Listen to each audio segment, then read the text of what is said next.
నమస్కారం NS news కి స్వాగతం నా పేరు ఉషా ముందుగా ముఖ్యాంశాలు రాజానగరం నియోజకవర్గం కోరుకొండ మండల ప్రజా పరిషత్ కార్యాలయంలో జిల్లా వ్యవసాయ అధికారితో డిఏఓ ఎస్ మాధవరావు వ్యవసాయ అవగాహన శిక్షణ కార్యక్రమం ఏర్పాటు చేశారు. దీనిలో వ్యవసాయ అధికారులు, సచివాలయం సిబ్బంది, డ్వాక్రా యానిమేటర్లు, వ్యవసాయ సిబ్బంది పాల్గొన్నారు. శిక్షణ కార్యక్రమం అనంతరం ప్రకృతి వ్యవసాయ చేసిన సిబ్బందికి సిరి సత్కారం చేసి అభినందించారు.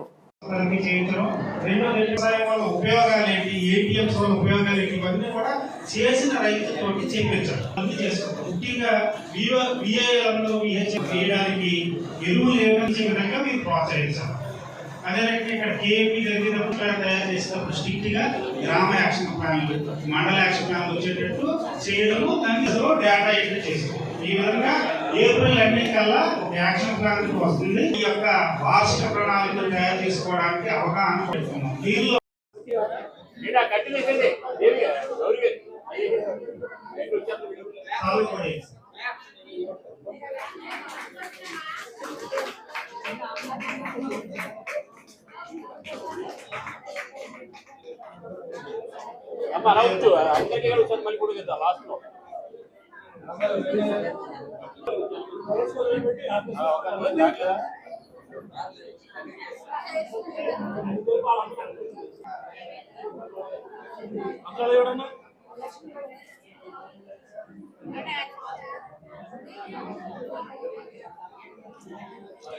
నమస్కారం అండి. ముఖ్యంగా ఈ ప్రకృతి వ్యవసాయం విస్తరణ నిమిత్తమై ఈరోజు మీటింగ్స్ అనేది ఏర్పాటు చేయడం జరిగింది. జిల్లా స్థాయి మీటింగ్ పూర్తయిన తర్వాత డివిజన్ స్థాయి మీటింగ్లోనే భాగంగా మనము ఈరోజు కోరుకొండ మండలం, తర్వాత సీతానగరం మండలం అనేది 2 మండలాల్ని సిబ్బందిని, ముఖ్యంగా ఏపీసీఎన్ సిబ్బందితో పాటు సెర్ప్ సిబ్బందిని కూడా అందరినీ కూడా గ్రూప్స్ని కూడా ఇక్కడ పిలిపించి ముఖ్యంగా ఈ వేసవి కాలంలో ప్రకృతి వ్యవసాయం చేయటంతో పాటు రాబోయే రోజుల్లో ఖరీఫ్లో కూడా యాక్షన్ ప్లాన్ ఏ విధంగా తయారు చేసుకోవాలి, ఒక ప్రణాళిక అనేది దాన్ని దృష్టిలో పెట్టుకొని ఈరోజు మీటింగ్ ఏర్పాటు చేస్తూ, ఇందులో ప్రధానమైనటువంటి అంశాలు ఏంటంటే మనకి రోజు రోజుకి పెరిగిపోతున్నటువంటి వాతావరణాన్ని ఒక గ్రీన్ కవర్గా ఏర్పాటు చేయాలనే ఉద్దేశంతో మేజర్గా మనకి ఈ వేసవిలోన పిఎండిఎస్ అనేటటువంటి కిట్స్ అనేది 30 రకాలైనటువంటి విత్తనాలని మనము సుమారుగా 47,000 కిట్లను ఏర్పాటు చేస్తూ ఈ సంవత్సరం ఇచ్చేటటువంటి ఒక టార్గెట్ అనేది పెట్టుకోవడం జరిగింది.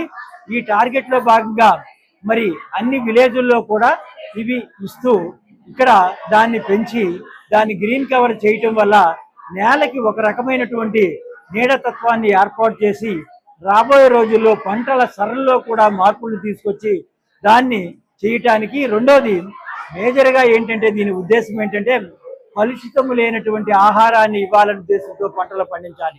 అందులో భాగంగా పురుగు మందుల వాడకాన్ని, తెగులు మందుల వాడకాన్ని, కలుపు మందుల వాడకాన్ని పాటు ఎరువులను కూడా తగ్గించి వేసే విధంగా మరి జీవ సంబంధమైనటువంటి విధానాన్ని మనం చేసుకుంటూ ప్రకృతి సంబంధమైనటువంటి వస్తువులను ఉపయోగించుకొని ముందుగా జీవామృతం కానీ, ఘనామృతం కానీ, ఇటువంటి వేపకు సంబంధించినటువంటి కషాయాలు కానీ, మరి వృక్ష సంబంధమైనటువంటి కషాయాలు కానీ వాడుకుంటూ చేసినట్టుగైతే సాధారణంగా కలుషితం తగ్గుతుంది. అట్లాగే మంచి ఆరోగ్యమైనటువంటి ఆహారాన్ని మనం ఉత్పత్తి చేసి ఇవ్వటానికి అవకాశం ఉంటుందనే ఉద్దేశంతో మరి అటు సెర్ప్ సిబ్బందిని, మరి వ్యవసాయ శాఖని, తర్వాత ఏపీ సిఎన్ఎఫ్ సిబ్బందిని కూడా ఇక్కడ మీటింగ్ ఏర్పాటు చేసి ఈ సెన్సిటైజ్ క్లాస్ చేస్తూ ఈ ప్రణాళికను తయారు చేస్తున్నాం. ఈ వేసవిలో పూర్తి స్థాయిలో దీన్ని కూడా చేసి మరి ఈ జిల్లాలో, ముఖ్యంగా మనకి తూర్పుగోదావరి జిల్లాలో అధిక విస్తీర్ణంలో ఇది వేసే ప్రయత్నంలో మేము ఏర్పాట్లు చేస్తున్నాం. కాబట్టి ఇది ప్రణాళికలో ఏ విధంగా తయారు చేయాలి, ఏ విధంగా ప్రణాళిక అనేది మీరు తయారు చేసుకోవాలనే దాని గురించి మేము వారికి శిక్షణలో భాగంగా చాలా రకాలైనటువంటి సబ్జెక్ట్స్ని కూడా దీన్ని పొందుపరిచి చెప్పడం అనేది జరుగుతుంది. కాబట్టి ఇవి వారికి ఉపయోగపడటమే గాక వారు తిరిగి ఫీల్డ్కి వెళ్ళిన తర్వాత దానికి సంబంధించిన అన్ని కూడా వివరాలు తెలుసుకున్నారు. ఎకరం పొలంలో 25 బస్తాలు పండిందండి. పక్కన చెరువు ఉంది. చెరువుకి చూడటానికి వచ్చి తర్వాత వన్న ఉడుకుతామండి. క్లియర్గా కాపాడతాయి కదండి. ఒక ఉద్దేశాన్ని చెప్తామండి. ఒక ఉద్దేశాన్ని చేయాలా జలం రైతులు గట్రా ఆడతారు మన ఆడతారని చేస్తున్నానండి. అలానండి ఫస్ట్ ఆ చేనులో 100 గుడిసెలు అన్నీ అందరికీ ఇల్లు వరకు పొయ్యి వరకు కూడా చక్కగా క్లీన్గా కాపాడుతుంది.